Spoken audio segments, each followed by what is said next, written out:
18 жашка чыгарыма 2 ай калган. Ошону 18ге чыкпай тийди деген ушак аябай мени катуу эметкен да, жүрөгүмдү ооруткан да. Ал ушактын аркасында дагы кандай болуп тийди, эмне болуп тийди деген нерселерди мындай уламыштарды жасап да салышат экен. Ал жакта да легендалар көп. Легенда аябай көп.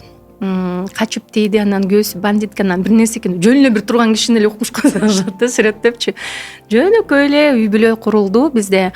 Мен ошол Аксай айылында тайнемдин үйүнүн, кийинки эле үйүнүн коросунда менин ошол кайненем экөө абысын катары эле бир кородон, мындай бир үйдө чогуу жашашкан.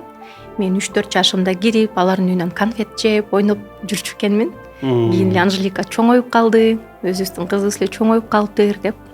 Анан байкемдей эле көрүп жүргөн, 10 жылдан бери Москвада иштеп жүргөн ошол Урмат байкебиз менин жеке концертиме келип, телефон билек кылып, ал телефон Суперинфого чыккан, укмуш бир байке, мындай анда ачылып чалган телефон жок болчу да. Укмуш бирөө мага телефон берди деп. Суперинфонун биринчи четинде 15 000 сомдук телефонду ким берди Анжеликага деген темалар.